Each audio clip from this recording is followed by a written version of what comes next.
Έχουμε μπροστά μας την επιφάνεια που θα ζωγραφίσουμε.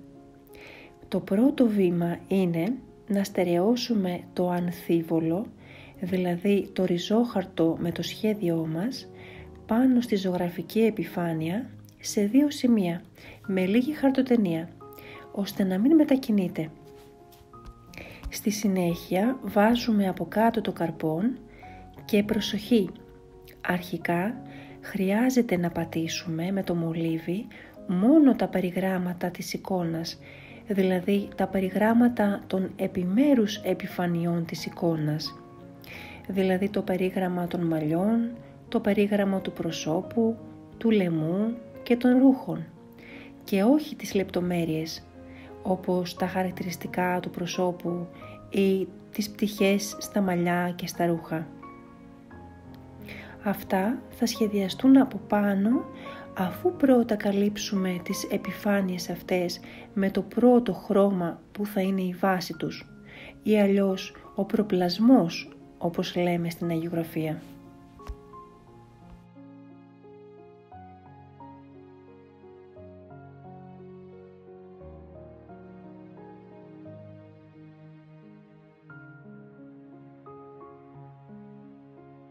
Είμαστε έτοιμοι να απλώσουμε το χρώμα. Θα ξεκινήσουμε πρώτα από το φόντο. Με ένα πινέλο φαρδί απλώνουμε όχρα που έχουμε βάλει στην παλέτα μας, αραιωμένη με 2-3 σταγόνες νερό. Οι κινήσεις του πινέλου θα έχουν οριζόντια κατεύθυνση.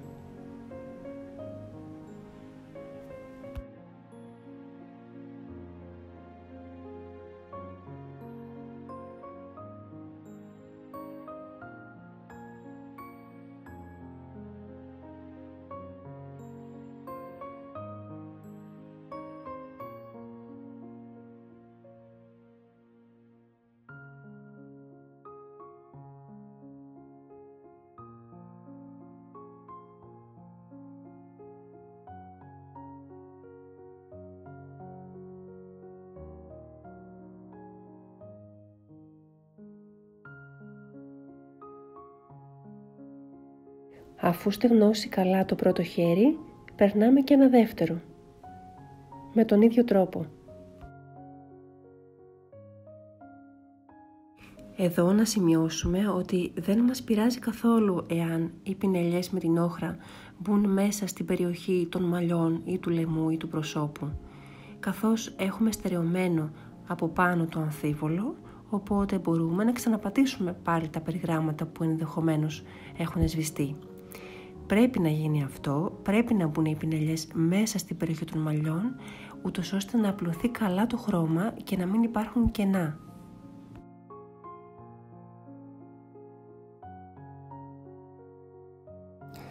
Εφόσον έχουμε στερεώσει καλά το ανθίβολο, το ριζόχαρτο δηλαδή, από πάνω με 2 κομματάκια ταινίας, αν το κατεβάσουμε πάλι κάτω για να ξαναπατήσουμε τα περιγράμματα, θα έρθει στην ίδια ακριβώς θέση.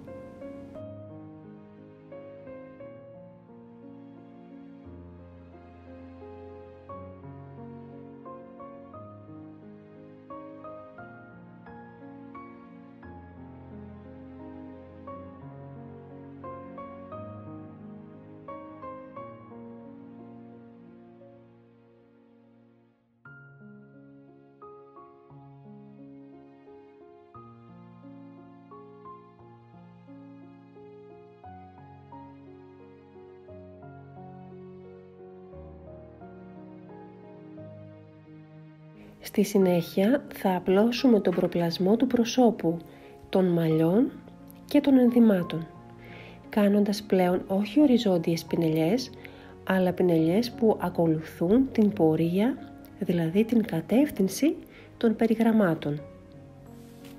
Το πινέλο μας, αν και λίγο χοντρό, ωστόσο πρέπει να καταλήγει σε οξία μύτη, για να μπορούμε να περάσουμε τις γωνίες και τις λεπτομέρειες με ευκολία. Εάν οι τρίχες του πινέλου έχουν ανοίξει, τότε το πινέλο μάλλον έχει καταστραφεί και δεν μπορούμε πια να το χρησιμοποιήσουμε. Γι' αυτό πολύ προσοχή στον τρόπο που χειριζόμαστε τα πινέλα.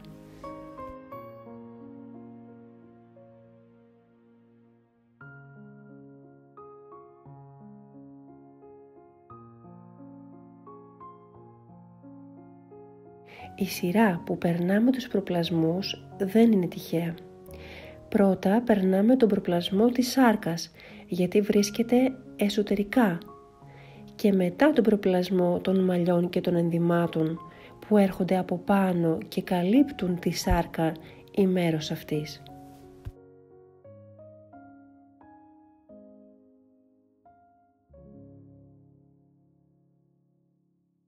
Στη συνέχεια, με ένα λίγο πιο λεπτό πινέλο, περνάμε καλύτερα τις λεπτομέρειες και τις γωνίες που δεν μπορέσαμε να καλύψουμε καλά με το χοντρό πινέλο. Σε αυτό το σημείο να αναφέρουμε τα χρώματα από τα οποία αποτελείται το χρώμα του προπλασμού της σάρκας. Για να φτιάξουμε λοιπόν το χρώμα του προπλασμού θα βάλουμε τα εξής χρώματα: όχρα, λευκό στο 1/3 περίπου της ποσότητας της όχρας, 2-3 σταγόνες κεραμιδί ή αλλιώς ψημένη σχένα και μία σταγόνα μπλε ή μία σταγόνα μαύρο. Το επόμενο βήμα θα είναι να φτιάξουμε τον προπλασμό των μαλλιών. Το χρώμα των μαλλιών είναι καφέ. Το καφέ μπορούμε να το βρούμε είτε έτοιμο ως βασικό χρώμα καφέ στα χρωματοπωλεία ή αλλιώς να το φτιάξουμε και μόνοι μας. Αν θέλουμε να το φτιάξουμε μόνοι μας, το καφέ θα αποτελείται από τα εξής βασικά χρώματα: από όχρα, κεραμιδί και λίγο μαύρο.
Οι προπλασμοί των ενδυμάτων θα είναι οι εξής.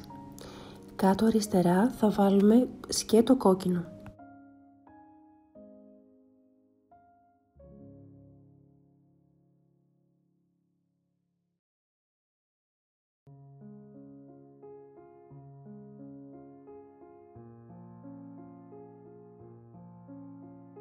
Στη δεξιά πλευρά θα βάλουμε την όχρα.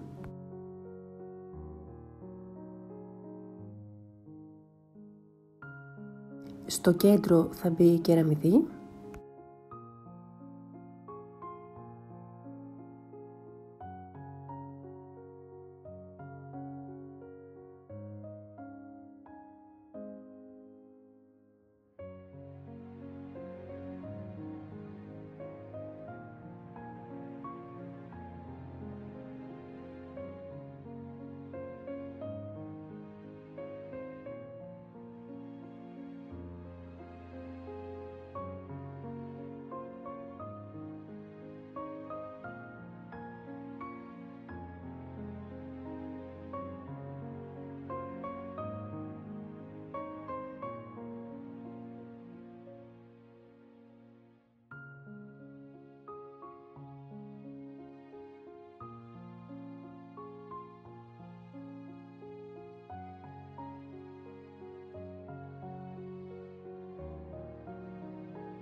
Και στο κουμπί θα βάλουμε μπλε με λίγο μαύρο.